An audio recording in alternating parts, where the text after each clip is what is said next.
സ്വർഗ്ഗത്തിൽ പോകുന്നതിനെ തടയുമെന്ന് ആദരവായ പ്രവാചകൻ നബി മുഹമ്മദ് മുസ്തഫ സല്ലല്ലാഹു അലൈഹി വസല്ലം. 5 പെണ്ണുങ്ങൾ ഒരാള് സ്വർഗ്ഗത്തിൽ പോകുമ്പോ തടയും ഒരാണിനെ, ഒരു വാപ്പയെ. ഏതാ? എന്റെ പ്രിയപ്പെട്ടവർ, 5 പെണ്ണുങ്ങളിൽ ഒരു പെണ്ണ് നിന്റെ മകളാ. നിന്റെ മകളാ. നിനക്ക് താടിയുണ്ട്, തഴമ്പുണ്ട്, നീ കമ്മിറ്റിക്കാരനാണ്, എല്ലാ കാര്യങ്ങളും ചെയ്യാൻ മുമ്പന്തിയിൽ നിൽക്കുന്നവനാ. പക്ഷെ നിന്റെ മോള് നിന്റെ വസ്ത്രം ധരിച്ചു നടക്കുന്നത് കണ്ടിട്ടുണ്ടോ? താത്തമാര് ഫർദയും ധരിച്ച് ഹിജാബും ധരിച്ച് കയ്യിൽ തസ്ബീഹ് കുത്തിയിട്ടടക്കും. അല്ലോ കണ്ടു കഴിഞ്ഞാൽ മലക്കുകൾ ഇറങ്ങുന്ന പോലെ. എന്ന തൊട്ടുപുറകിൽ ഒരെണ്ണം എഴുതും സായിപ്പ് മാതാമ പോലും തോറ്റുപോകുന്ന രീതിയിൽ. അള്ളാഹു ഈമാൻ നൽകി നിഗ്രഹിക്കുമാറാകട്ടെ. നീ വിചാരിച്ച് രക്ഷപ്പെടൂന്ന്? ഇല്ല, അള്ളാഹ് നിന്നെ പിടിച്ചുർത്തും. അള്ളാഹ് നിന്നോട് ചോദിക്കും, എന്തിനാ താത്ത? നീ ഒന്ന് കണ്ണ് തുറന്നു നോക്ക്. നിന്റെ 18 വയസ്സുള്ള 15 വയസ്സുള്ള മകള് ഈ ഡ്രസ്സ് വിട്ടുകൊണ്ട് നാട്ടിയിറങ്ങിയ സ്വന്തം പിഴച്ചു. എന്തിനാ മറ്റുള്ളവനെ പിഴപ്പിക്കുന്നത്? ഈ നാട്ടിലെ ചെറുപ്പക്കാരെ നരകത്തിൽ കൊണ്ടുപോകാൻ ഒരു കാരണമാകുന്നത് എന്തിനാ പെങ്ങളെ? അതുകൊണ്ട് മക്കളുടെ വസ്ത്രധാരണം നോക്ക്, അവരുടെ പ്രവർത്തനങ്ങൾ, അവരുടെ സ്വഭാവങ്ങൾ. അള്ളാന്റെ റസൂല്, അള്ളാന്റെ ഖുർആൻ പറഞ്ഞ എന്തെന്നറിയോ?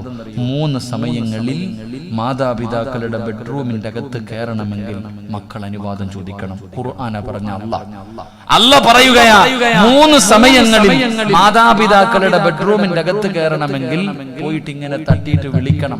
പാപ്പ കേറി വരട്ടെ, ഉമ്മ കേറി വരട്ടെ, അനുവാദം ചോദിച്ചിട്ടേ കേറാൻ പാടുള്ളൂ എന്ന് അല്ലാഹുവിന്റെ വിശുദ്ധ ഖുർആൻ. ഏതു മക്കള്? 25, 20, 18, 15, 10 അല്ല, 7 വയസ്സിന് താഴെ പ്രായമുള്ള മക്കൾ.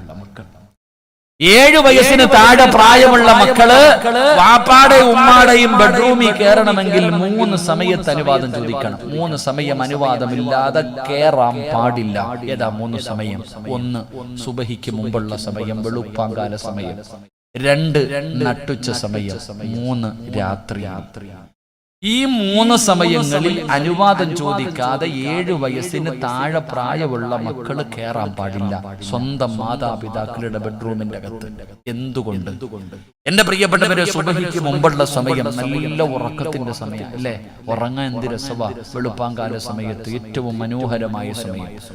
അപ്പൊ ഇങ്ങനെ വാപ്പായി ഉമ്മായിക്ക് നല്ല ഉറങ്ങുന്ന സമയം. ഉദാഹരണം പറഞ്ഞ, നമ്മൾ ആണുങ്ങളൊക്കെ കിടക്കുന്ന സമയത്ത് ഒരു മുണ്ടെടുത്തിട്ട് കിടന്നുറങ്ങും. ഏകദേശമുള്ള ആണുങ്ങൾ മുഴുവനും കിടക്കുന്ന സമയത്ത് മുണ്ടുടുത്തിട്ടാ കിടന്നുറങ്ങുന്നത്. രാവിലെ ഉറക്കത്തിൽ നിന്ന് എഴുന്നേൽക്കുമ്പോ ആദ്യം തിരയണത്, അല്ലാഹ് ഒരു മുണ്ടുടുത്തിട്ടുണ്ടായിരുന്നല്ലോ പടച്ചോനെ, മുണ്ടെവിടാന്ന് തിരയണത്. ഒരാളാണ് ഉറക്കത്തിൽ നിന്ന് എഴുന്നേൽക്കുമ്പോ ആദ്യം തിരയുന്നത് മുണ്ട. കാരണം ചിലപ്പോൾ ഫാന്റെ മുകളിലായിരിക്കും, എവിടെങ്കിലും കിടക്കുന്നുണ്ടാകും. അതാവസ്ഥ. പിന്നെ നിങ്ങൾ ഇട്ടിരിക്കണ മാക്സിയുടെ കഥ ഞാൻ പറയണില്ല, ഓർത്തു നോക്ക്. അപ്പൊ ഈ സുബഹിക്ക് മുമ്പുള്ള സമയം 7 വയസ്സുള്ള അല്ലെങ്കിൽ 6 വയസ്സുള്ള 5 വയസ്സുള്ള ഒരു മകനോ മകളോ റൂമിലോട്ട് കയറി വരുമ്പോ അല്ലാഹുവേ കോവളം ബീച്ചിൽ കിടക്കണ പോലെ വാപ്പ കിടക്ക, അല്ലെങ്കിൽ ഉമ്മയുടെ കടത്ത അങ്ങനെയാ. അപ്പൊ ഈ മക്കൾ ഇത് കണ്ടാൽ ഒന്നും തോന്നില്ല. പ്രായപൂർത്തിയാകാത്ത മക്കള് മാതാപിതാക്കളുടെ ഔറത്ത് കണ്ടെന്ന് പറഞ്ഞിട്ട് മക്കൾക്കൊന്നും തോന്നാറില്ല. എന്നിട്ടും അള്ളാഹു പറഞ്ഞു കാണരുത്. അതാ ഖുർആൻ. അതാ മക്കളെ വളർത്തേണ്ടത് എങ്ങനെയാണെന്ന് പഠിക്ക്. മാതാപിതാക്കളുടെ ഔറത്ത് 7 വയസ്സിന് താഴെ പ്രായമുള്ള മക്കള് കണ്ടാ ഒന്നും തോന്നാറില്ല. എന്നിട്ടും അള്ളാഹു പറഞ്ഞു കാണരുത്. കണ്ടാൽ അവര് വളർന്നു വരുമ്പോൾ അതവരുടെ ജീവിതത്തിൽ ബാധിക്കാൻ സാധ്യതയുണ്ട്. അത്രയും സൂക്ഷ്മത പാലിക്കണമെന്ന ഖുർആൻ പറഞ്ഞത്. എന്നാ ഇന്ന് വീട്ടിൽ ചെന്നാൽ 35 വയസ്സുള്ള വാപ്പ, 10-25 വയസ്സുള്ള അല്ലെങ്കിൽ 10-30 വയസ്സിന് താഴെ പ്രായമുള്ള ഉമ്മ, ഇവിടെ 15 വയസ്സുകാരൻ, ഇവിടെ 13 വയസ്സുകാരി ഇരുന്നിട്ട് അരപ്പാവാടയിട്ട് ആടുന്ന ഇംഗ്ലീഷ് പടം വരെ കാണുന്ന കാലമാണ്. അല്ലാഹു ഈമാൻ തരുമാറാകട്ടെ.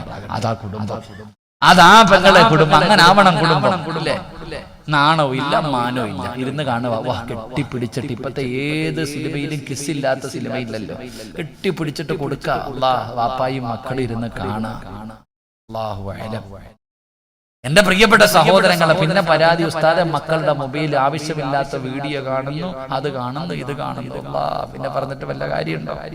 അതുകൊണ്ട് ഞാൻ പറയുന്നത്, മക്കളെ വളർത്തേണ്ട രീതിയിൽ വളർത്തും. വെറുതെ വളർത്തി ഇറച്ചിക്കോഴിയെ വളർത്തണ പോലെ വളർത്തിയിട്ട് കാര്യമൊന്നുമില്ല. വളർത്തേണ്ട രീതിയിൽ വളർത്തണം. അപ്പൊ നിങ്ങൾ പറയും, ഉസ്താദെ ഞങ്ങൾ പറഞ്ഞിട്ട് ഞങ്ങളുടെ മക്കള് കേൾക്കണില്ലല്ലോ. എടാ ഈ വഅദിന്റെ സദസ്സിൽ വന്നിട്ട് തലമറക്കലില്ല പെണ്ണുങ്ങൾ. പണ്ടത്തെ പെണ്ണുങ്ങൾ ഉസ്താദിനെ കണ്ടാ ഇങ്ങനെ എടുത്തിടും, ഇപ്പൊ ഉസ്താദിനെ കണ്ടാ ഇങ്ങനെ എടുത്തിടും. ഇതന്നെ അവസ്ഥ. എടാ ട്രെയിനിലൊക്കെ യാത്ര ചെയ്യുമ്പോ അപ്പുറത്തിപ്പുറത്തൊക്കെ സീറ്റിൽ ഇരുന്നിട്ട് ഈ അമുസ്ലിമായി ചെറുപ്പക്കാരുടെ കൂടെ ഒക്കെ ഇരുന്ന് ഫോട്ടോ, അപ്പൊ ഉസ്താദ് എങ്ങാണോ ഉണ്ടെങ്കിലോ കെട്ടി അങ്ങോട്ട് പിടിച്ചിരുന്നിട്ട് ഇങ്ങനെ അങ്ങോട്ട് എടുത്ത് തരും, ഉസ്താദ് കാണട്ടെ. ഇതാ ഇന്നത്തെ മക്കൾ. ഇത് തെറ്റാണെന്നറിയാത്ത ആരെങ്കിലും ഉണ്ടോ? എല്ലാവർക്കും അറിയാം, പാവവാ, തെറ്റാ തെറ്റാ തെറ്റാ, അല്ലാഹ് ഇഷ്ടപ്പെടാത്ത കാര്യമാണ്, എല്ലാവർക്കും അറിയാം. എന്നിട്ട് എന്തേ നന്നാകാത്തെ? എന്നിട്ടും എന്തേ നന്നാകാത്തെ? എല്ലാവരോടും ചോദ്യം, എന്തുകൊണ്ട് എന്റെ പ്രിയപ്പെട്ടവരെ എത്ര വലിയ നന്മ കേട്ടിട്ടും നമ്മൾ ആരും നന്നാകുന്നില്ല? അതിനൊരു കാരണം ഞാൻ പറഞ്ഞുതരാം. നന്നാകാത്ത എന്താ ചോദിക്കല്ലോ ഉസ്താദെ, 18 വയസ്സുള്ള എന്റെ മോളുടെ കാലി പിടിച്ചിട്ട് ഞാൻ കരഞ്ഞു പോകരുതെന്ന്, എന്നിട്ട് അവള് പോയി ഉസ്താദെ എന്റെ മൂക്ക് എങ്ങനെ പറ്റി ഞാൻ പറഞ്ഞുതരാം. നിങ്ങൾ എത്രയോ നാള് കൊണ്ട് വയൽ കേൾക്കുന്ന, എല്ലാ വർഷവും ഇവിടെ വയലുണ്ടല്ലോ, എന്റെ ജീവിതത്തിൽ മാറ്റം വരുത്താത്തത് അതിന്റെ ഒരു കാരണം ഞാൻ പറയാം. നന്നാകാൻ പറ്റാത്തതിന്റെ ഒരു കാരണം ഇമാം റാസി തങ്ങൾ ഒരു ചരിത്രം പറയുന്നുണ്ട് തന്റെ തഫ്സീറിൽ. ഈ ചരിത്രം കേൾക്കുമ്പോൾ നിനക്ക് തിരിയും. ഈ ചരിത്രം കേൾക്കുമ്പോ ഉസ്താദന്മാര് പറയണ്ട, പടിപടിയായിട്ട് മുടി വെട്ടിയാൽ അള്ളാന്റെ മലക്കുകൾ ശപിക്കും. പിന്നെ മലക്ക് ശപിച്ച എവിടെ എനിക്കെന്താ വളർത്തിക്കൊണ്ടടക്കാം? എടാ പടിപടിയായിട്ട് മുടി വെട്ടുന്നവനെ മലക്ക് ശപിക്കുമെന്ന ഇതറിയാത്ത ഏതെങ്കിലും ചെറുപ്പക്കാരനുണ്ടോ? പറവയെ പോലെ വളർത്തിക്കൊണ്ടാ നടക്കണം. എന്റെ പ്രിയപ്പെട്ടവര്, എന്തുകൊണ്ടാണ് മക്കളെ ഇങ്ങനെ ആയിപ്പോയത്? ഈ ഒരൊറ്റ ചരിത്രം നീ മനസ്സിരുത്തി കേൾക്ക്. മഹാനായ ഇമാം റാസി തങ്ങൾ പറയുകയാ, 1400 വർഷങ്ങൾക്ക് മുമ്പ് മദീനയുടെ തെരുവിലൂടെ ഒരു പെണ്ണ് നിലവിളിച്ചുകൊണ്ട് ഓടുകയാ. മഹാനായ ഇമാം റാസി തങ്ങൾ പറയുകയാണ്, കാനത്ത് ഇംറഅത്തുൻ തസൂഹു ഫീ സുഖത്തിൽ മദീന. മദീനയുടെ തെരുവിലൂടെ യുഗത്തിന്റെ നടുവിലൂടെ നടന്നു പോകുന്ന ഒരു ചെറുപ്പക്കാരിയായ പെണ്ണുണ്ടല്ലോ, അവളിങ്ങനെ നിലവിളിച്ചുകൊണ്ട് ഓടുകയാണ്. എന്താണ് വിളിച്ചു ചോദിക്കുന്നത്? മുഹമ്മദ്, അല്ലാഹുവിന്റെ പ്രവാചകൻ എവിടെയാണ്? എനിക്ക് മുത്തുനബി ഒന്ന് കാണിച്ചു തരുമോ? ആരെങ്കിലും അല്ലാഹുവിന്റെ റസൂലിനെ എനിക്കൊന്ന് കാണിച്ചു തരുമോ? ഇങ്ങനെ നിലവിളിച്ചുകൊണ്ട് മദീനയുടെ തെരുവിലൂടെ ഒരു പെണ്ണിങ്ങനെ ഓടി നടക്കുകയാണ്. സഹാബികൾ കാണിച്ചു കൊടുത്തു, പെണ്ണ് ആയിരിക്കുന്നതാണ് അല്ലാഹുവിന്റെ പ്രവാചകനെ എവിടെ നിന്ന് കാണിച്ചു കൊടുക്കുമ്പോ ഈ പെണ്ണ് റസൂലുള്ളാഹിയുടെ മുന്നിലേക്ക് ഓടുകയാണ്. യാ റസൂലല്ലാഹ്, അല്ലാഹുവിന്റെ നബിയേ, എനിക്ക് തൗബയുണ്ടോ? എന്റെ പാപം അല്ലാഹു പുറത്തു തരുമോ? പ്രവാചകന്റെ മുന്നിൽ പോയി നിലവിളിച്ചുകൊണ്ട് കരഞ്ഞുകൊണ്ട് പറയുമോ? പ്രവാചകൻ അവിടെ നിന്ന് പറഞ്ഞു, നീ കരച്ചു നിർത്തു, നിന്റെ നിലവിളിയിൽ നിർത്തു. എന്താണ് നിന്റെ ജീവിതത്തിൽ സംഭവിച്ചത്? അല്ലാഹുവിന്റെ പ്രവാചകൻ അവിടെ നിന്ന് ചോദിക്കുമ്പോൾ ആ പെണ്ണ് പറയുകയാണ്, എന്റെ പ്രിയപ്പെട്ട ഭർത്താവ് ഒരു കച്ചവടക്കാരനാ, എന്റെ ഭർത്താവ് ഒരു കച്ചവടക്കാരനാ. ഈ കഴിഞ്ഞാൽ മാസങ്ങൾ കഴിഞ്ഞേ വരാറുള്ളൂ. ഒരുപാട് മാസങ്ങൾ കഴിഞ്ഞ് ഗൾഫിൽ പോകുന്നത് പോലെയാണ്. ഈ കഴിഞ്ഞാൽ ഒരുപാട് മാസങ്ങൾ കഴിഞ്ഞേ വരാറുള്ളൂ. എന്റെ ഭർത്താവ് കച്ചവടത്തിന് പോയപ്പോ നീ സനയിച്ചു യാ റസൂലല്ലാഹ്, ഞാൻ വ്യഭിചരിച്ചു നബിയേ. എന്നെ പുരുഷനുമായി ശാരീരികമായി ബന്ധപ്പെട്ടു. അവിടെ നിന്ന് പടച്ചവനെ കിടപ്പറ പങ്കിടുകയാണ്. അതിലൂടെ ഗർഭിണിയായി ഒന്ന് കളഞ്ഞില്ല, തലയ്ക്ക് കളഞ്ഞില്ല. ഭർത്താവ് നാട്ടിലില്ല, കുടുംബക്കാരുമില്ല. അതുകൊണ്ട് ആരുമറിയാതെ ചുമന്നുകൊണ്ട് നടന്നു. ഒരാളോട് പറഞ്ഞില്ല, ഒരാളെയും അറിയിച്ചില്ല. ഗർഭിണിയായത് കാരണം പറയാതെ ചുമന്നുകൊണ്ട് നടക്കുകയാണ്. 9 മാസം കഴിഞ്ഞു. യാ റസൂലല്ലാഹ്, അല്ലാഹുവിന്റെ നബിയേ, ഞാനൊരു ആൺകുഞ്ഞിനെ പ്രസവിച്ചു നബിയേ. അവിടെ നിന്ന് ഒരു ആൺകുഞ്ഞിനെ ജന്മം കൊടുക്കുകയാണ്. പ്രസവിച്ചു കഴിഞ്ഞപ്പോ യാ റസൂലല്ലാഹ്, ആ കുഞ്ഞിന്റെ കഴുത്ത് ഞെരിച്ച് കൊന്നുകളഞ്ഞു നബിയേ. 9.5 മാസക്കാലം ഗർഭം ചുമന്നു വേദനയുടെ വേദനയും നിന്ന് പ്രസവിച്ച തന്റെ പ്രിയപ്പെട്ട പൊന്നുമോർ ആ ഉമ്മ തന്നെ കഴുത്തു ഞെരിച്ചെന്ന് കൊല്ലുകയാണ്. എന്നിട്ട് മയ്യത്ത് കുഴിച്ച് കൊല്ല. എന്ത് ചെയ്തെന്നറിയോ? ഈ പെണ്ണിനൊരു ജോലി ഉണ്ടായിരുന്നു. സുർക്കയുടെ കച്ചവടം നടത്തുന്ന പെണ്ണാ. ഒരു സൈഡ് ബിസിനസ്സാണ്. പഠിച്ചവനെ സുർക്കയുടെ കച്ചവടം നടത്തുന്ന പെണ്ണാട്. എന്ത് ചെയ്തെന്നറിയോ? എന്റെ കുഞ്ഞിന്റെ മയ്യത്തെടുത്തു. എന്റെ കുഞ്ഞിന്റെ മയ്യത്തെടുത്തു. ഏറ്റവും കൂടുതൽ പവർ കൂടിയ പഠിച്ചവനെ സുർക്കയുടെ ഭരണിക്കകത്തിട്ട് അടച്ചങ്ങ് വെക്കുകയാണ്. റോഡിലൊക്കെ നെല്ലിക്ക ഉപ്പിലിടാൻ വെക്കുന്നത് പോലെ, മാങ്ങ ഉപ്പിലിട്ട് വെക്കുന്നത് പോലെ സുർക്കയുടെ കുപ്പിക്കകത്ത് തന്നെ കുഞ്ഞിന്റെ മയ്യത്തെന്ന് വെച്ചടക്കുകയാണ്. അതിനകത്ത് കിടന്ന് അഴുകുകയാ. നിന്റെ ഇറച്ചി മുഴുവനും അതിനകത്ത് ഇങ്ങനെ അഴുകി അഴുകിയൊന്ന് ചേരുകയാണ്. നിന്റെ എല്ലുകളെ ദ്രവിക്കാൻ തുടങ്ങി. എല്ലാം അതിനകത്ത് ചേർന്നു. എല്ലാം അതിനകത്ത് അലിഞ്ഞു ചേർന്നു കഴിഞ്ഞു. ഒരടയാളവും കാണാനില്ല. ആ സമയത്ത് അല്ലാ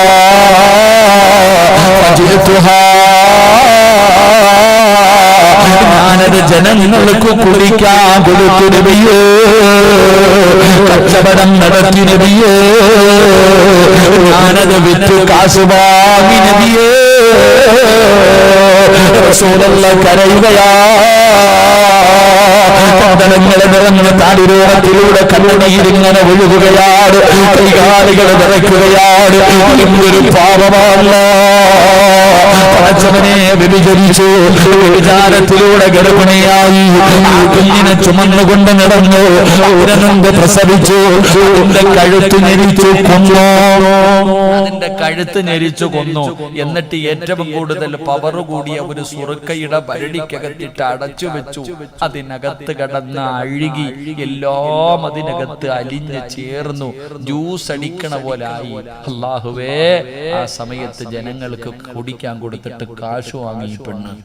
അള്ളാന്റെ റസൂല് കരയ. പടച്ചവനെ, ഒരു പെണ്ണിന് ഇങ്ങനെ ആകാൻ പറ്റുമോ? ഒരു പെണ്ണിന് ഇങ്ങനെ ആകാൻ പറ്റുമോ? എന്തേ കാരണം?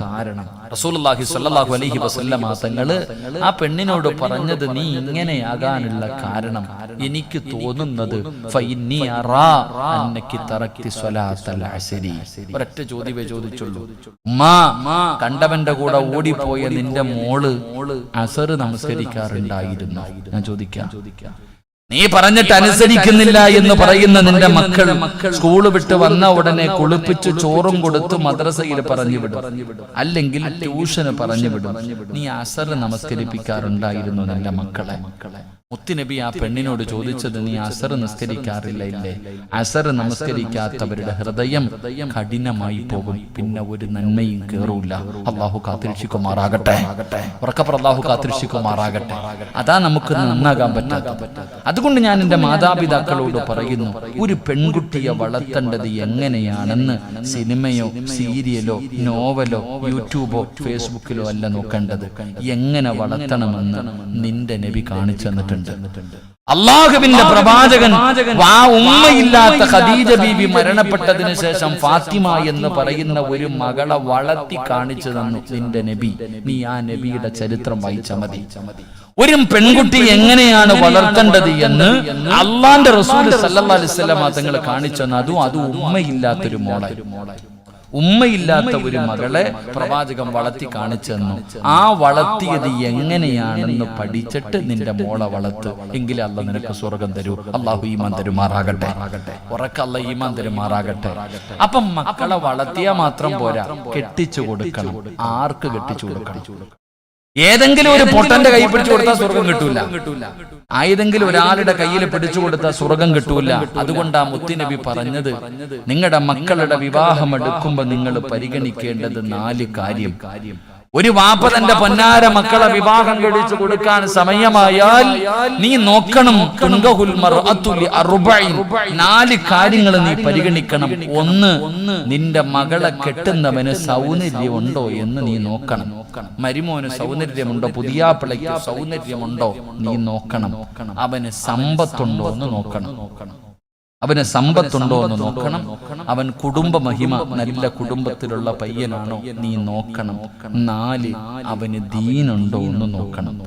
ഈ 4 കാര്യം എണ്ണി പറഞ്ഞിട്ട് പ്രവാചകൻ അവസാനം പറഞ്ഞു, ഏറ്റവും കൂടുതൽ പരിഗണന സമ്പത്തിനോ സൗന്ദര്യത്തിനോ കുടുംബ മഹിമയ്ക്കോ അല്ല, ദീനിന് നീ സ്ഥാനം കൊടുക്കണേ എന്ന് ആദരവായ പ്രവാചകൻ നബി മുഹമ്മദ് മുസ്തഫ സല്ലല്ലാഹു അലൈഹി വസല്ലം തങ്ങൾ പറഞ്ഞു, നീ ആദ്യം സൗന്ദര്യം, സമ്പത്ത്, മരിമോന് ഏക്കർ കണക്കിന് വസ്തുവുണ്ടോ, ഗൾഫിൽ സൂപ്പർ മാർക്കറ്റ് ഉണ്ടോ, വണ്ടിയുണ്ടോ, ഇതൊക്കെ നോക്കണേ. ദീൻ ആരും നോക്കണില്ല. ഞാൻ എന്റെ പ്രിയപ്പെട്ട മാതാപിതാക്കളോട് പറയുകയാ, സമ്പത്ത് നോക്കി 8 മക്കളെ കെട്ടിച്ചു കൊടുക്കരുത്. ആണാണെങ്കിലും പെണ്ണാണെങ്കിലും കെട്ടിച്ചു കൊടുത്ത നിന്റെ മക്കള് കണ്ണുനീര് കുടിക്കുന്നത് നിനക്ക് കാണാം. അള്ളാഹു കാത്തുരക്ഷിക്കുമാറാകട്ടെ, ഉറക്കല്ലാഹു കാത്തുരക്ഷിക്കുമാറാകട്ടെ. 2 സൗന്ദര്യം, ദീനില്ലാത്ത സൗന്ദര്യമുള്ള ആണിനെയും വേണ്ട, പെണ്ണിനെയും വേണ്ട. എത്ര വലിയ ദുൽഖർ സൽമാന്റെ സൗന്ദര്യം ഉണ്ടെങ്കിലും മോളെ അള്ളാനെ പേടിയില്ലാത്തവനാണോ കൂടെ പോകരുത്. നീ കണ്ണുനീര് കുടിക്കും, നീ കണ്ണുനീര് കുടിക്കേണ്ടി വരും. ആണുങ്ങളോട് പറയുന്നു, തൊലിവെളുപ്പ് കണ്ടുകൊണ്ട് കെട്ടാൻ നിൽക്കണ്ട. എടാ, തൊലിവെളുപ്പ് കണ്ടുകൊണ്ട് കെട്ടാൻ നിൽക്കണ്ട, അവസാനം 8ന്റെ പണി കിട്ടും. അള്ളാഹു കാത്തുരക്ഷിക്കുമാറാകട്ടെ, ഉറക്കപ്പുറ അള്ളാഹു കാത്തുരക്ഷിക്കുമാറാകട്ടെ. 3 കുടുംബ മഹിമ നോക്കും ചിലര്, ദീൻ നോക്കാറില്ല. എങ്കിലും പ്രവാചകൻ പറഞ്ഞു, നിങ്ങൾ ദീനാണ് പരിഗണിക്കേണ്ടത്. ദീനുള്ള പെണ്ണിനെ വേണം ആണുങ്ങളെ വിവാഹം കഴിക്കാൻ. പെൺമക്കള് പുതിയ പളയെ തിരഞ്ഞെടുക്കുമ്പോൾ അവന് ദീനുണ്ടോ എന്ന് നോക്കണം. അള്ളാഹു നമുക്ക് ഈമാൻ നൽകുമാറാകട്ടെ. മഹാനായ നബിയിനാ റസൂലുള്ളാഹി. നിങ്ങൾക്ക് മടുത്ത നിർത്തറായ എത്രയായി? 12 മണിയാറായി. സുബ്ഹാനല്ലാഹ്, എത്ര പെട്ടെന്ന് 12 മണിയാറായ. ഞാൻ എത്ര മണിക്ക് നിർത്താനാ പറഞ്ഞ? 10:30 തുടങ്ങി, 11:30. അല്ലാഹുവേ, സമയം ഒരുപാടായി. നിർത്താറായ? ആ കെട്ടിച്ചു കൊടുക്കേണ്ടത് എങ്ങനെയാണെന്ന് പറഞ്ഞിട്ട് നിർത്താം. എങ്ങനെ കെട്ടിച്ചു കൊടുത്താലും സ്വർഗ്ഗം, അതും കൂടെ കേട്ടൂടെ? എല്ലാവരും എഴുന്നേറ്റ് പെട്ടെന്ന്. അൽഹംദുലില്ലാഹ്. ആ കസേര എടുത്തോണ്ട് ഇങ്ങോട്ട് മുന്നോട്ട് വന്നേ. എഴുന്നേറ്റ് വാ, കസേര എടുത്തോണ്ട് വാ. ഇനിയിപ്പോ ജയിലിൽ പോവില്ലേ? വാ. കാണാൻ പറ്റിയില്ലെങ്കിലോ അവിടെ പെണ്ണുമ്പിള്ളയെ തന്നെ കാണാൻ കിട്ടത്തില്ല. ഭർത്താവ് വേറെ, ഭാര്യ വേറെ, മക്കള് വെളിയിൽ. അപ്പൊ അതുകൊണ്ട് എല്ലാം അങ്ങോട്ടും ഇങ്ങോട്ടും കാണട്ടെ. ഇനിയിപ്പോ എവിടെ വെച്ചാ? ഇനിയിപ്പോ ഞാൻ അങ്ങ് തിരുവനന്തപുരം, ഞാൻ ചിലപ്പോ പത്തനാപുരത്തായിരിക്കും. നിങ്ങൾ ഇവിടെ ഇല്ലേ? വാ, ഇങ്ങോട്ട് വാ. അൽഹംദുലില്ലാഹ്.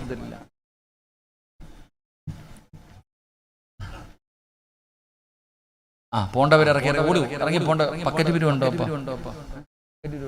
അവിടെ ഇരിക്കട്ടെ, ചുമ്മാ ആൾക്കാരെ ബുദ്ധിമുട്ടിക്കാതെ. എല്ലാം പാവങ്ങൾ. ഇങ്ങോട്ട് വാ മനുഷ്യന്മാരെ. ദൂരെ പോയി ഇരുന്ന ഒറ്റയ്ക്ക് എവിടെയും പോയി കിടക്കേണ്ടി വരും. കൂടെ അടുത്തടുത്തിരി വാ. ജയിലിൽ വെച്ച് കാണുമ്പോൾ പരിചയമെങ്കിലും പുതുക്കാമല്ലോ. വാ. അൽഹംദുലില്ലാഹ്. അല്ലാഹു പരലോകത്ത് വെച്ച് കണ്ടുമുട്ടുന്നവരിൽ നമ്മളെ പെടുത്തുമാറാകട്ടെ. ഇങ്ങോട്ട് വാ. എങ്ങനെയാ പെമ്മക്കളെ കെട്ടിക്കേണ്ടത് കേട്ടോ? ഞാൻ വിശദീകരിക്കുന്നില്ല, പെട്ടെന്ന് പറയാം. റസൂലുള്ളാഹി സ്വല്ലല്ലാഹു അലൈഹി വസല്ലമ തങ്ങൾ മകളെ വളർത്തി. 18 വയസ്സായി ഫാത്തിമ ബീവിക്ക്. വിവാഹപ്രായമായി. എത്ര വയസ്സായി? 18 വയസ്സ്. പെമ്മക്കൾ പറയും, ഉസ്താദ് എന്റെ വാപ്പടുത്തെന്ന് പറയാം അല്ലേ? ഫാത്തിമ ബീവിക്ക് 18 വയസ്സായി. റസൂലുള്ളാഹി സ്വല്ലല്ലാഹു അലൈഹി വസല്ലമ തങ്ങൾ കെട്ടിച്ചു കൊടുക്കാൻ തീരുമാനിച്ചു. അപ്പൊ വലിയ വലിയ സമ്പന്നന്മാര് മുത്തുനബിയുടെ മുന്നിൽ വന്നിട്ട് പെണ്ണി ചോദിച്ചു. കെട്ടിച്ചു കൊടുത്തില്ല. ഒരുപാട് അബൂബക്കർ തങ്ങൾ, ഉമർ തങ്ങൾ വരെ വന്ന് ചോദിച്ചു, നബിയെ ഫാത്തിമ ഇല്ല, കെട്ടിച്ചേരൂല്ല. ഒരുപാട് പേര് വന്നു. പക്ഷെ അള്ളാന്റെ റസൂൽ ആരെയാ തെരഞ്ഞെടുത്തത്? 10ാമത്തെ വയസ്സിൽ പ്രവാചകന്റെ കൂടെ വന്ന സ്വഹാബിയാണ് മഹാനായ സയ്യിദുന അലി ഇബ്നു അബീ ത്വാലിബ് റളിയല്ലാഹു. 10ാമത്തെ വയസ്സിൽ നബിയുടെ കൂടെ കൂടിയതായി ചങ്ങാതി. അലിയാര് തങ്ങൾക്ക് ഫാത്തിമ ബീവി ഇഷ്ടമായിരുന്നു. സത്യം പറഞ്ഞ പ്രേമൊന്നും അല്ലട്ടാ. അപ്പൊ വേണമെങ്കിൽ പറയും, അലിയാര് തങ്ങൾ ഫാത്തിമയെ പ്രേമിച്ചില്ലേ? അപ്പൊ പിന്നെ എനിക്കെന്താ അങ്ങനെ കരുതില്ല. ഫാത്തിമ ബീവി റളിയല്ലാഹു തആല അൻഹയെ അലിയാര് തങ്ങൾക്ക് വലിയ ഇഷ്ടമാണ്. അപ്പൊ ഒരിക്കൽ ആരോ പറഞ്ഞു, അലിയെ ഫാത്തിമയെ കെട്ടിച്ചു കൊടുക്കാൻ മുത്തുനബി കല്യാണ ആലോചനയൊക്കെ നടത്തുന്നുണ്ട്, നീ ഇങ്ങനെ നടക്ക? ഫാത്തിമ ബീവിയുടെ വിവാഹ ആലോചനകളൊക്കെ നടക്കുന്നുണ്ട് അലിയെ. സഹാബത്ത് പറഞ്ഞപ്പോ അലിയാര് തങ്ങള്, എന്നാ പോയി നബിയോട് ചോദിക്കാം, ഫാത്തിമ ബീവിയെ കെട്ടിച്ചു തരുമോ എന്ന് ചോദിക്കാമെന്ന് കരുതിയിട്ട് അലിയാര് തങ്ങള് നേരെ മുത്തുനബിയുടെ മുന്നിൽ പോയി. പ്രവാചകൻ സല്ലല്ലാഹു അലൈഹി വസല്ലമ തങ്ങളുടെ മുന്നിൽ മോളെ കെട്ടിച്ചേരുമെന്ന് ചോദിക്കാൻ പോയതാ. പക്ഷെ പ്രവാചകനെ കണ്ടപ്പോ മുട്ടിടിക്കാൻ തുടങ്ങി. അങ്ങനെയാണല്ലോ, പ്രേമിച്ച പെണ്ണിന്റെ വാപ്പായും കൂടപ്പുറപ്പരെയും കാണുമ്പോഴത്തേക്ക് പറയ്ക്കും ചിലർക്ക്. അള്ളാന്റെ റസൂലിന്റെ വീടിന്റെ അകത്ത് കയറി ചെന്നിട്ട് അലിയാര് തങ്ങൾ മുത്തുനബിയെ കണ്ടപ്പോ മിണ്ടണില്ല. എന്താ അലിയെ? ഒന്നുമില്ല നബിയെ. നീ എന്താ ചോദിക്കാൻ വന്നതല്ലേ? ഒന്നുമില്ല നബിയെ. അള്ളാന്റെ റസൂലിന് അറിയാം അലിയാർ എന്തിനാ വന്നേ. അലിയാര് തങ്ങൾ വന്നത് എന്തിനാണെന്ന് പ്രവാചകൻ അറിയാം.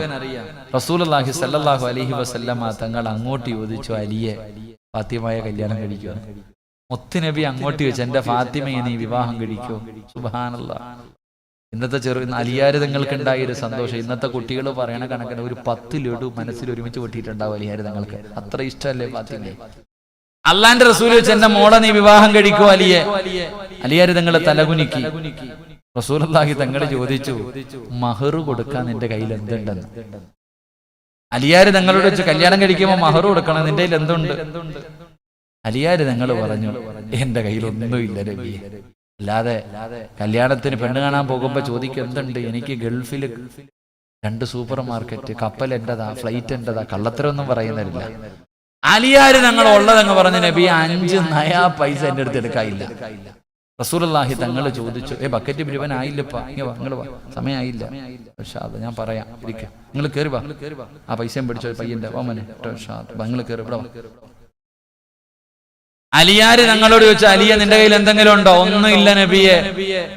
റസൂലുള്ളാഹി തങ്ങളെ ചോദിച്ചു, ഞാൻ നിനക്കൊരു പടയെങ്കി വാങ്ങിച്ചു തന്നിട്ടുണ്ടായിരുന്നല്ലോ. ഉണ്ട് നബിയെ. എവിടെ? വീടിനകത്ത് ഇരിപ്പുണ്ട് നബിയെ. കൊണ്ട് വിറ്റാൽ എത്ര രൂപ കിട്ടും? ഒരു 400 ദിർഹം കിട്ടും നബിയെ. എന്നാ കൊണ്ടുപോയി വിറ്റിട്ട് വാ. അലിയാര് നിങ്ങൾ പടയങ്കി എടുത്തുകൊണ്ട് കമ്പോളത്തിൽ പോയിട്ട് ഇങ്ങനെ കാത്തു നിൽക്കുക വിൽക്കാൻ വേണ്ടി. ആരെയും കിട്ടുന്നില്ല. കുറച്ചു കഴിഞ്ഞപ്പോൾ ഒരാള് വന്നിട്ട് ചോദിക്കുന്ന, അലിയെ എന്താ ഇവിടെ നിക്കണേ? ആരാ? മഹാനായ സയ്യിദുനാ ഉസ്മാൻ റളിയല്ലാഹു തആല, പ്രവാചകന്റെ ആദ്യത്തെ പുതിയാപ്ലയാ, അള്ളാന്റെ റസൂലിന്റെ ആദ്യത്തെ മരുമോനാ. എന്താ അലി ഇവിടെ നിക്കണേ? ഫാത്തിമ ബീവിക്ക് മഹർ കൊടുക്കണം, പൈസ ഇല്ലാത്തത് കാരണം പടയങ്കി വിൽക്കാൻ പറഞ്ഞു വിട്ടതാ. എത്ര രൂപ വേണം?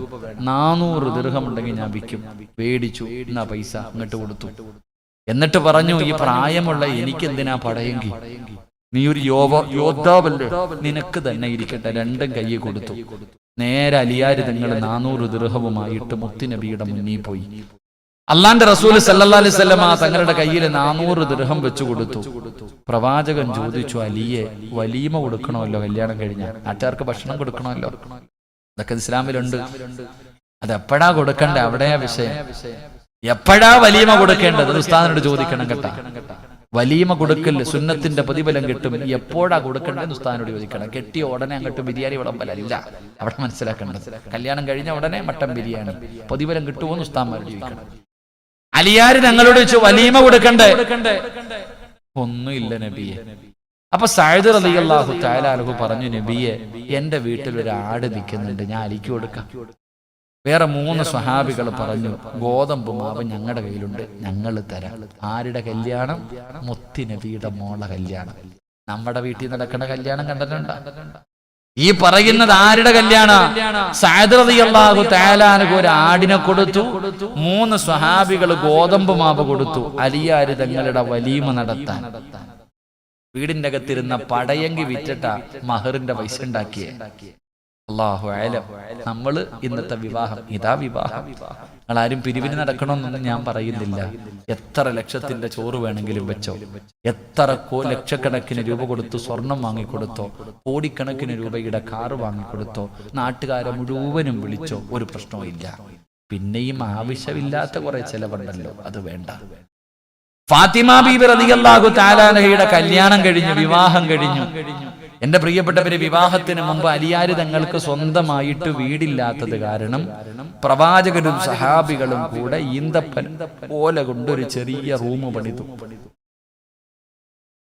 ഈന്തപ്പന ഓല കൊണ്ടൊരു ചെറിയ റൂം പണിതു. താത്തമാരൊക്കെ കേട്ടോണം കേട്ടാ. ഈ കഥ നിന്റെ മോക്ക് പറഞ്ഞു കൊടുക്കണം, പാപ്പ കെട്ടിച്ചു വിടുന്നതിന് മുമ്പ് പറഞ്ഞു കൊടുക്കണം. അങ്ങനെ ഫാത്തിമ ബീവിയുടെയും അലിയാര് തങ്ങളുടെയും കല്യാണം കഴിഞ്ഞു. എടാ ചെറുപ്പക്കാരാ, ദീനുള്ള പെണ്ണിനെ കെട്ടണമെന്ന് പറയുന്ന എന്തിനാണ് മനസ്സിലാക്കിക്കും. സഹോദരി, ദീനുള്ള ഒരാണിന്റെ കൂടെയേ ജീവിക്കാൻ പാടുള്ളൂ എന്ന് പറയുന്നതിന്റെ കാരണം നീ കേട്ടോ. അള്ളാഹുവിന്റെ പ്രവാചകന്റെ പൊന്നുമോളുടെ കല്യാണം കഴിഞ്ഞു. 2 പേരും കൂടെ ആദിരാത്രി പോവാ. അലിയാര് തങ്ങളും ഫാത്തിമ ബീബി റളിയല്ലാഹു തആല അൻഹ രണ്ടുപേരും കൂടെ നിക്കാഹ് കഴിഞ്ഞിട്ട് പടച്ചവനെ രണ്ടുപേരും അവരുടെ മണിയറയിലേക്ക് കടന്നു പോവുകയാണ്. രണ്ടുപേരും മണിയറയ്ക്കകത്തേക്ക് കടന്നു ചെന്നു. അലിയാര് തങ്ങളുടെ പുതിയ വീടിന്റെ അകത്ത് കയറി. അലിയാര് തങ്ങളുടെ വീടിന്റെ വാതിലടച്ചു. ആ വീടിന്റെ അകത്ത് കത്തിച്ചു വെച്ചിരിക്കുന്ന വിളക്കണയ്ക്കുകയാണ്. ദീനുള്ളവർ പെണ്ണിന്റെ ചരിത്രം കേൾക്ക്. വീടിന്റെ അകത്ത് കത്തിച്ചു വെച്ചിരിക്കുന്ന വിളക്കണച്ചു. അലിയാര് നിങ്ങളെ വല്ലാത്ത ഹാപ്പിയില. കാരണം മണിയറയാ, ആദിരാത്രിയാ, അല്ലാഹുവിന്റെ റസൂലിന്റെ പൊന്നുമോള.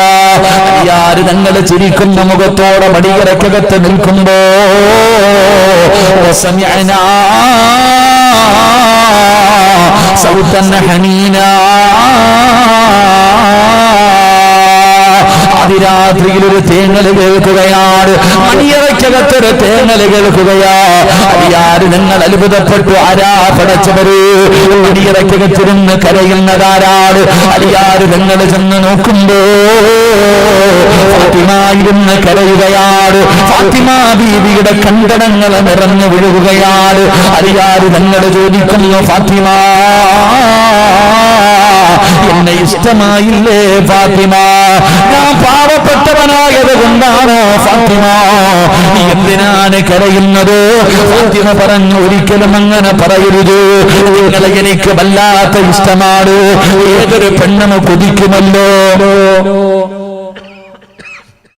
ഏതൊരു പെണ്ണുമലിയെ നിങ്ങളെ ഇഷ്ടപ്പെടുമല്ലോ. എനിക്ക് നിങ്ങളെ വല്ലാത്ത ഇഷ്ടമാണ്. പിന്നെ എന്തിനാണ് ഫാത്തിമ നീ കരയുന്നത്? ഫാത്തിമ ഒന്നും മിണ്ടിയില്ല. ഫാത്തിമയൊന്നും മിണ്ടുന്നില്ല. പിന്നെയും അലിയാര് നിങ്ങൾ ചോദിച്ചു, നീ എന്തിനാ കരയുന്നത്?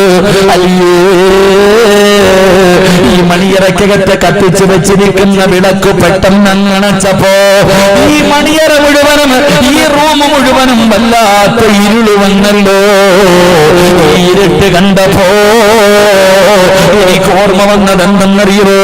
എന്നെ എല്ലാവരും കൂടെ കുളിപ്പിച്ച് പള്ളിപ്പറമ്പിലെ കുടിക്കകത്ത് കൊണ്ടുപോയി മലർത്തി കിടത്തിയിട്ട് പലകയിടത്ത് നിരത്തിയിട്ട് മണ്ണിട്ട് മൂടിയിട്ട് പോകുമ്പോ ആ കബറിന്റെ അകത്ത് വല്ലാത്ത ഇരുളാടല്ലോ. എന്റെ കബറിന്റെ അകത്ത് വെളിച്ചമില്ലല്ലോ. അവിടെ വല്ലാത്ത ഇരുട്ടാണല്ലോ.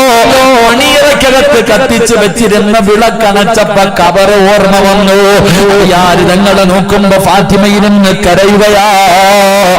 യാര് തങ്ങള് പറഞ്ഞു, കരയല്ലേ ഫാത്തിമ, ഇന്ന് നമ്മുടെ മണിയറയാണ്, ഇന്ന് നമ്മുടെ ആദിരാത്രിയാണ്. മണിയറയ്ക്കകത്തിരുന്ന് കരയുകയാണോ ഫാത്തിമ? അലിയാര് തങ്ങൾ ചോദിക്കുമ്പോ ഫാത്തിമ ബീവി റളിയല്ലാഹു തആല കരഞ്ഞുകൊണ്ട് പറയുന്നു, അലിയേ, മണിയറ ഇവിടെയല്ല, മണിയറ ഒരുക്കേണ്ടത് ഇവിടെയല്ല. എവിടെയാണ് യഥാർത്ഥ മണിയറയെന്നറിയോ? എവിടെയാണ് മണിയറ ഒരുക്കേണ്ടതെന്നറിയോ? അൽ ഖബറു അവ്വലു മൻസിലിൻ മിൻ മനാസിലിൽ ആഖിറ. പുതുമണവാളനോട് മണവാട്ടി പറഞ്ഞു കൊടുക്കുന്നു, അലിയേ,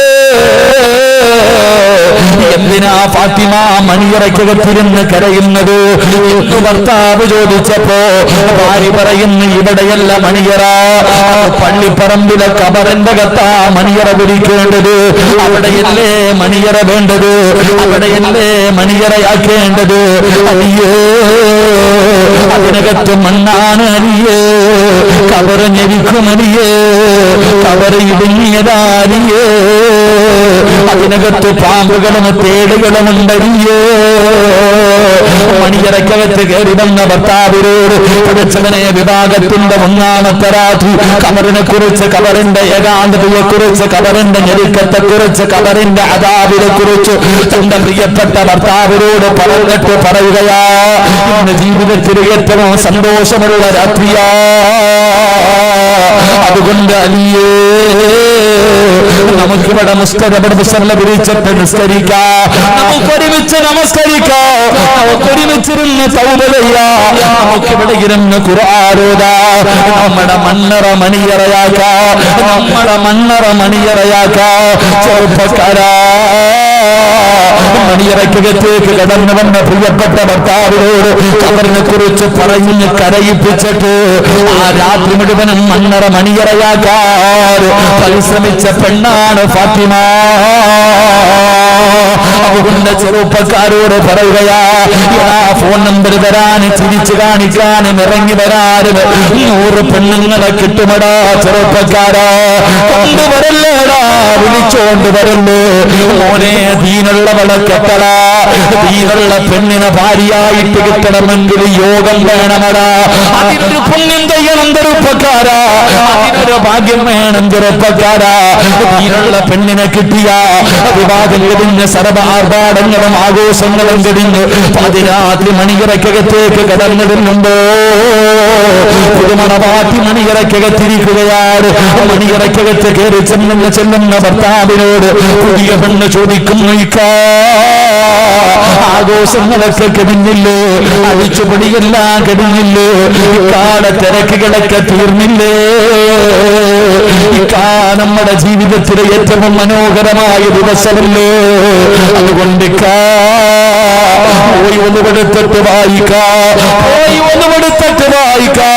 ഈ മണിയറയ്ക്കകത്ത് മുസല്ല വിരിച്ചിട്ട് ഇമാമത്ത് നിൽക്കുവോ, ഞാനിക്കാടെ പുറകിൽ നിന്ന് നിസ്കരിക്കട്ടെ, നമുക്കൊരു ശുക്രന്റെ നിസ്കാരം നിസ്കരിക്കാം. പുതിയ പെണ്ണ് ഭർത്താവിനോട് പറയുകയാ, ഇക്കാ ഒലുവെടുത്തിട്ട് വാ, നമുക്ക് രണ്ടുപേർക്കും കൂടെ മണിയറക്കകത്തിരുന്നിട്ട് നമുക്ക് അല്ലാഹുവിന്റെ മുന്നിൽ 2 റക്അത്ത് ജമാഅത്തായി നിസ്കരിക്കാ. ഇക്ക നിസ്കരിക്ക്, ഞാൻ പുറകിൽ നിന്ന് നിസ്കരിക്കാ, ശുക്രിന്റെ നമസ്കാരം നമസ്കരിക്കാ. ദീനുള്ള പെണ്ണു ഭർത്താവിനോട് പറഞ്ഞു കൊടുക്കും. അവസാനം ഒലുവെടുത്തിട്ട് രണ്ടുപേരും മണിയറക്കകത്തിരുന്ന് നിസ്കരിക്കും. നിസ്കാരം കഴിയുമ്പോ ഭർത്താവിന്റെ കയ്യിൽ പിടിച്ചിട്ട് ഭാര്യ പറയുന്നു, ഇക്കാ നമ്മൾ രണ്ടുപേരും ഒരുപാട് പാപം ചെയ്തവരാ, ഇന്നലെ വരെ ഞാനും നിങ്ങളും ഒരുപാട് പാപം ചെയ്തു, ഇന്ന് മുതൽ പുതിയ ഒരു ജീവിതം തുടങ്ങുകയല്ലേ, അതുകൊണ്ട് ഈ പായിലിരുന്നിട്ട് കരഞ്ഞുകൊണ്ട് തൗബ ചെയ്യിക്ക.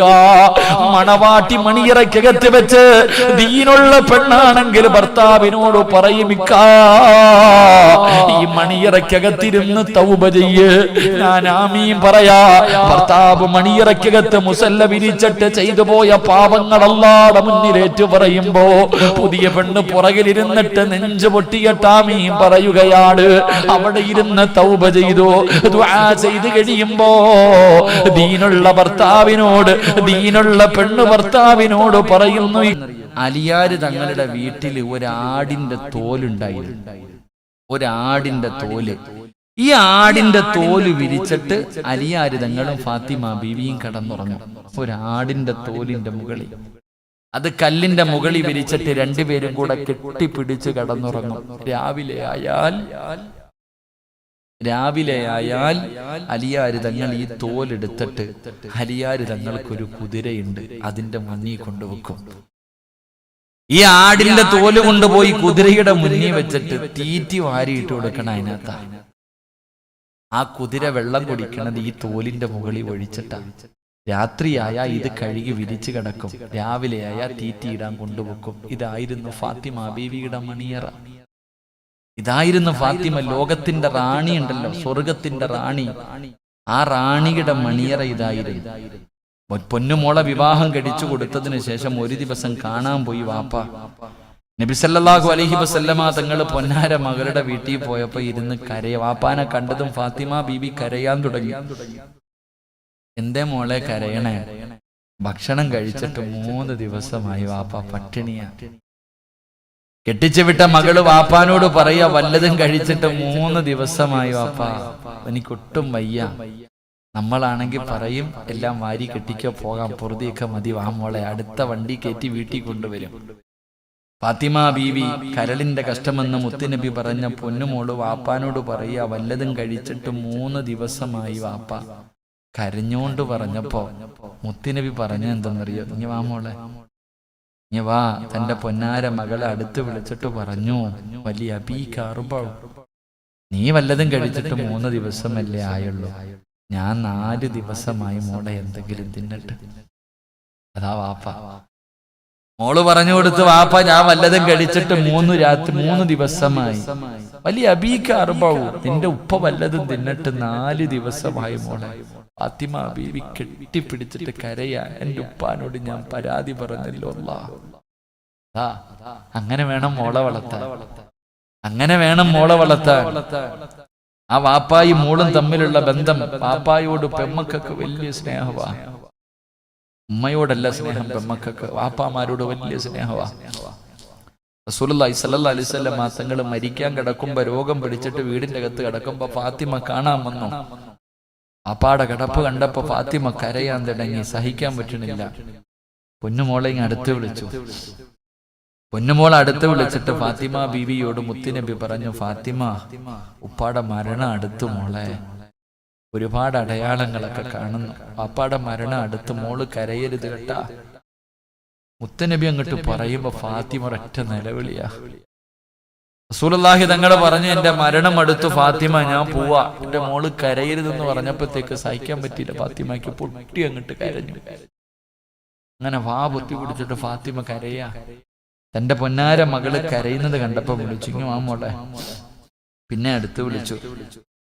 അപ്പൊ ഒരു രഹസ്യം പറയട്ടെ ഫാത്തിമ, അല്ലേ ഉപ്പാ, ഞാൻ പോയാ എന്റെ മോള് തൊട്ടു പുറകിലുണ്ട് കേട്ടോ, അടുത്ത നീയാ ഫാത്തിമ. റസൂലുള്ളാഹി തങ്ങൾ ഫാത്തിമ ബീവിയുടെ ചെവിയിൽ പറഞ്ഞു കൊടുത്ത രഹസ്യം എന്തെന്നറിയോ? വാപ്പാടെ തൊട്ടു പുറകിലും മോളും ഉണ്ട് കേട്ടാ. ഞാൻ മരിച്ചതിന് ശേഷം എന്റെ കുടുംബത്തിൽ ആദ്യം മരിക്കുന്നത് നീയാ മോളെ. ഒരൊറ്റ ചിരിയാ ഉപ്പാ. പാപ്പ മോളോട് മരിക്കുമെന്ന് പറഞ്ഞപ്പോഴും ഫാത്തിമ ചിരിച്ചു. ആയിഷ ബീവി റളിയല്ലാഹു തആല അൻഹ ചോദിച്ചു, എന്താ ഫാത്തിമ വാപ്പ പറഞ്ഞ രഹസ്യം എന്താ? ഞാൻ പറയൂല, എന്റെ ഉപ്പ എന്നോട് പറഞ്ഞ രഹസ്യം ഞാൻ പറയൂല. അതാ വാപ്പയും അമ്മയും, വാപ്പയും മകളും തമ്മിലുള്ള ബന്ധം. അല്ലാഹുവേ, ഒരു ആടിന്റെ തോല് വിരിച്ചിട്ട രണ്ടുപേരും കടന്ന് അടിയില്ലായിരുന്നു പെങ്ങളെ. തമ്മിലടിയോ വഴക്കോ ബഹളവോ പിണക്കോ ഈഗോയോ ഒന്നുമില്ലായിരുന്നു. കുറ്റപ്പെടുത്തലോ കളിയാക്കലോ തല്ലലോ ഒന്നുമില്ല. ആ ഓലഷെട്ടിന്റെ അകത്ത് ഫാത്തിമയും അലിയാര് തങ്ങളും 2 മക്കളും എത്ര കൊല്ലം ജീവിച്ചെന്നറിയോ? അവര് പരസ്പരം അങ്ങോട്ടും ഇങ്ങോട്ടും അടിയും വഴക്കും ബഹളവും ഒന്നുമില്ല. രണ്ടുപേരും ജീവിച്ചു ഒരുപാട് വർഷം. അവസാനം മരിക്കുന്നതിന്റെ തലേ ദിവസം അലിയാര് തങ്ങളുടെ മടിയിൽ തല വെച്ചിട്ട് ഫാത്തിമ ബീവി കടന്നു. എന്നിട്ട് കയ്യെ പിടിച്ചിട്ട് പറഞ്ഞു, ഞാൻ പോവാ, എനിക്ക് പൊരുത്തപ്പെട്ടു തരണം, എന്റെ മരണം അടുത്തു അലിയെ, ഞാൻ പോവാ അലിയെ. ഫാത്തിമ, എന്നെ ഒറ്റക്കിട്ടിട്ട് നീ പോവാണോ ഫാത്തിമ? സഹിക്കണില്ല അലിയാര് തങ്ങൾക്ക്. അലിയാര് തങ്ങളോട് ഫാത്തിമ പറഞ്ഞെന്തെന്നറിയോ? ഞാൻ മരിച്ച എന്നെ കൊണ്ടുപോയി പകല് കബറടക്കരുത്, എന്നെ രാത്രിയിലെ കബറടക്കാവൂ. അലിയാര് തങ്ങൾ ചോദിച്ചു, എന്തേ ഫാത്തിമ പകല് കബറടക്ക? വേണ്ട, എന്നെ രാത്രി കബറടക്കാൻ മതി. എന്തേ ഫാത്തിമ? അലിയേ, എന്റെ ശരീരം നിങ്ങളല്ലാതെ വേറെ ഒരാളും കണ്ടിട്ടില്ല, എന്റെ ശരീരം നിങ്ങളല്ലാതെ വേറെ ഒരാളും കണ്ടിട്ടില്ല. എന്നെ പകലാണ് കബറടക്കുന്നതെങ്കിൽ എന്റെ മയ്യത്ത് പൊതിയുന്നത്, എന്റെ മയ്യത്ത് ചുമക്കുന്നത്, എന്റെ മയ്യത്ത് കബറിൽ ഇറക്കി വെക്കുന്നത് അന്യപുരുഷന്മാരാ. ഈ വെള്ള തുണിയും പൊതിഞ്ഞിട്ട് എന്നെ ഇങ്ങനെ കൊണ്ടുപോകുമ്പോ അവരെന്റെ ശരീരത്തിന്റെ വടിവ് കാണുന്നത് എനിക്കിഷ്ടമല്ല അലിയെ. മയ്യത്ത് കൊണ്ടുപോയി കബറിൽ ഇറക്കി വെക്കുന്ന സമയത്ത് പോലും ഒരാൾ എന്റെ ശരീരം കാണുന്നത് എനിക്കിഷ്ടമല്ല. അലിയാര് തങ്ങളോട് ഫാത്തിമ ബീബി പറഞ്ഞു, അതുകൊണ്ട് എന്നെ രാത്രി കബറടയ്ക്കാൻ മതി. സ്നേഹനിധിയായ ദീനുള്ള പെണ്ണാണെങ്കിൽ അവൾ മരിക്കുന്നതിന് മുമ്പ് ഭർത്താവിന്റെ കൈ പിടിച്ചിട്ട് പറയിക്ക, ഇത്രയും കാലം എന്റെ ഔറത്തൊരാണും കണ്ടിട്ടില്ല, ഒരന്യ പുരുഷനും എന്റെ ശരീരം കണ്ടിട്ടില്ല. ഇക്ക, ഞാൻ മരിച്ച നാട്ടുകാർക്ക് മുഴുവൻ എന്റെ മയ്യത്ത് കാണിച്ചു കൊടുക്കല്ലേ. ദീനുള്ള പെണ്ണ് പറയും, ദീനുള്ള പെണ്ണ് ഭർത്താവിനോട് പറയിക്ക, ഞാൻ മരിച്ച നാട്ടുകാരെ മുഴുവനും, ആണുങ്ങളെ മുഴുവനും വിളിച്ചിട്ട് എന്റെ മയ്യത്ത് കാണിച്ചു കൊടുക്കരുത്. ഞാൻ അന്യ പെണ്ണല്ലേ, മരിച്ച വീട്ടിൽ കാണണം.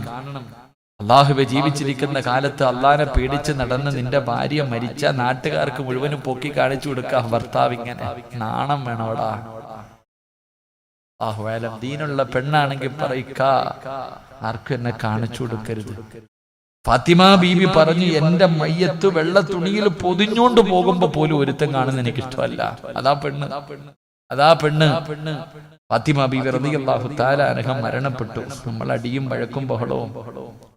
ഫാത്തിമ ബീവി മരണപ്പെട്ട് കൊണ്ടുപോയി ജന്നത്തുൽ ബഖീൽ കൊണ്ട് ഖബറടക്കി. അലിയാര് തങ്ങള് മയ്യത്തടക്കിയിട്ട് വീട്ടിൽ വന്നിട്ട് അങ്ങോട്ട് കിടക്ക ഉറക്കം വരുന്നില്ല. ഫാത്തിമ ഇല്ലല്ലോ. ഇന്നലെ വരെ ഉണ്ടായിരുന്ന ഫാത്തിമ ഒരു രാത്രി വീടിന്റെ അകത്ത് ഇല്ലാതെ വന്നപ്പോ അലിയാര് തങ്ങള് കരയാ. ഭാര്യ ജീവിച്ചിരിക്കുമ്പോ നമുക്കൊന്നും നമ്മുടെ പെണ്ണുമ്പിള്ളയുടെ വില അറിയില്ല. പക്ഷെ അവള് മക്കളെ ഏൽപ്പിച്ചിട്ട് അങ്ങ് പോണം. അപ്പൊ അറിയാ നിന്റെ ഭാര്യ ആരായിരുന്നു. നിന്റെ ഭാര്യയുടെ വില അറിയണമെങ്കിൽ അവളിങ്ങനെ ചോറ് വെച്ച് തരും, തുണി കഴുകി തരും, മക്കളെ നോക്കും, നിനക്കെല്ലാം ചെയ്തു തരും. എന്നാലും കുത്തുവാക്ക്, പരിഹാസം, കളിയാക്കല്, തല്ലല്. അവളെ വാപ്പായ്ക്ക് വിളിച്ചാലും ഉമ്മായ്ക്ക് വിളിച്ചാലും കഴുതേന്ന് വിളിച്ചാലും പന്നീന്ന് വിളിച്ചാലും പാവം കേട്ടുകൊണ്ട് നിൽക്കും. സാധു. പക്ഷെ അവളുടെ വില മനസ്സിലാവണമെങ്കിൽ 3-4 കൈ തന്നിട്ട് നോക്കടാന്ന് പറഞ്ഞിട്ട് പള്ളിക്കുഴി പോണം. അപ്പൊ അറിയാം നിന്റെ ഭാര്യയാണ്. അള്ളാഹു നമ്മുടെ ഭാര്യമാർക്ക് ദീർഘായുസ് കൊടുക്കുമാറാകട്ടെ. ഫാത്തിമ ബീവി റളിയല്ലാഹു തആല അൻഹയുടെ മയ്യത്ത് ഖബറടക്കിയിട്ട് വീടിന്റെ അകത്ത് വന്ന് കിടന്നിട്ട് ഉറക്കം വരണ അലിയാർക്ക്. രാത്രി എഴുന്നേറ്റ് കള്ളു കുടിക്കാനൊന്നും പോയില്ല, കൂട്ടുകാരുടെ കൂടെ ഒന്നും പോയില്ല, കടപ്പുറത്തൊന്നും പോയി ഇരുന്നില്ല. അലിയാര് തങ്ങൾ നേരെ എഴുന്നേറ്റിട്ട് ജന്നത്തുൽ ബഖീൽ ഭാര്യയുടെ ഖബറിന്റെ ചാരത്ത് പോയി. അലിയാര് തങ്ങൾ നേരെ തന്റെ ഭാര്യയുടെ ഖബറിന്റെ ചാരത്ത് പോയിരുന്നിട്ട് അസ്സലാമു അലൈകി യാ ഫാത്തിമ, ഭാര്യയുടെ ഖബറിന്റെ അടുക്ക പോയിട്ട് സലാം പറഞ്ഞു. ഫാത്തിമ ബീവി സലാം അടക്കിയില്ല. ഖബറിൽ കിടക്കല്ല, സലാം അടക്കിയില്ല. ഭാര്യയും ഭർത്താവും കൂടെ കിടപ്പറയിൽ പിണങ്ങിക്കിടക്കുമ്പോ പിണങ്ങിക്കിടക്കുന്ന ഭാര്യയുടെ പിണക്കം മാറ്റുന്നത് പോലെ അലിയാര് തങ്ങള് ഖബറിന്റെ ചാരത്ത് പോയി നിന്നിട്ട് ചോദിച്ചു, ഫാത്തിമ എന്തേ നീ എന്റെ സലാം അടക്കാത്തെ? എന്നോട് പിണങ്ങിയോ ഫാത്തിമ? എന്നോട് പിണക്കമാണോ ഫാത്തിമ? വീണ്ടും സലാം പറഞ്ഞു, മടക്കു ഫാത്തിമ. അലിയാര് തങ്ങളുടെ സലാം അടക്കണില്ല. അലിയാര് തങ്ങൾ ചോദിക്കാം, ഇത്ര പെട്ടെന്ന് നീ എന്നെ മറന്നുപോയോ ഫാത്തിമ? എന്നിട്ടും സലാം അടക്കാതെ വന്നപ്പോ അലിയാര് തങ്ങള് ഭാര്യയുടെ ഖബറിന്റെ ചാരത്തിരുന്നിട്ട് ഖബറിന്റെ മുകളിൽ കൈവച്ചു. എന്നിട്ട് ഖബറിനോട് ചോദിക്കാം, എന്റെ ഫാത്തിമയ്ക്ക് എങ്ങനെയുണ്ട് അലി? അലിയാര് തങ്ങള് തന്റെ ഭാര്യയുടെ ഖബറിന്റെ മുകളിൽ കൈവച്ചിട്ട് ഖബറിനോട് ചോദിക്കാം, എന്റെ ഭാര്യക്ക് എങ്ങനെയുണ്ട്? എന്റെ ഫാത്തിമയുടെ പുതിയ വീട് എങ്ങനെയുണ്ട്? ഖബറേ, എന്റെ ഫാത്തിമ ആരെന്നറിയോ? എന്റെ ഫാത്തിമ ആരെന്നറിയോ? കല്യാണത്തിന്റെ 1-ാമത്തെ രാത്രി മണിയറയ്ക്കകത്ത് കയറി ചെന്ന് എന്നോട് നിന്നെ കുറിച്ച് പഠിപ്പിച്ചെന്നവളാ എന്റെ ഭാര്യ. വിവാഹത്തിന്റെ 1-ാമത്തെ രാത്രി മണിയറയ്ക്കകത്ത് കയറി ചെന്നപ്പോ ആ ആദ്യ രാത്രിയിൽ നിന്നെ കുറിച്ച് പറഞ്ഞു തന്നിട്ട് നെഞ്ചുപൊട്ടി കരഞ്ഞവളാ എന്റെ ഫാത്തിമ. എന്റെ ഫാത്തിമയെ നീ വേദനിപ്പിക്കരുത്. എന്റെ ഫാത്തിമയുടെ വിശേഷം എന്താ? എന്റെ ഫാത്തിമയോട് എന്റെ സലാം അടക്കാൻ പറയുന്ന ഭാര്യയുടെ ഖബറിന്റെ ചാരത്ത് രാത്രി പോയിരുന്നിട്ട് കരഞ്ഞുകൊണ്ട് പറയാ ഭർത്താവ്. എന്റെ പ്രിയപ്പെട്ടവരെ, ഇങ്ങനെയുള്ളൊരു ജീവിതം വേണമെങ്കിൽ ഇതൊന്നും കഥയല്ലല്ലോ, ഇതൊന്നും വെറുതെ എഴുതി വെച്ചിരിക്കണ ഒരു തിരക്കഥയോ സാങ്കല്പിക കഥയല്ലല്ലോ. ഇത് മുത്തി നബിയുടെ പൊന്നുമോള് ജീവിച്ചതല്ലേ സഹോദരി. അതുകൊണ്ട് എന്റെ പ്രിയപ്പെട്ടവരോട് പറയുകയാ, മക്കളെ വളർത്തുമ്പോ ഈ ചരിത്രങ്ങളൊക്കെ പെൺമക്കൾക്ക് പറഞ്ഞു കൊടുക്കണം, പെൺമക്കൾക്ക് പഠിപ്പിച്ചു കൊടുക്കണം. ആ ജീവിതത്തിന്റെ ചരിത്രങ്ങൾ പഠിക്കുമ്പോൾ ഏതു ത്യാഗം സഹിക്കാനും നമ്മുടെ മക്കൾ തയ്യാറാകും. പിണങ്ങി വീട്ടിൽ വന്ന് അടിയും വഴക്കും ബഹളവും ഇല്ല.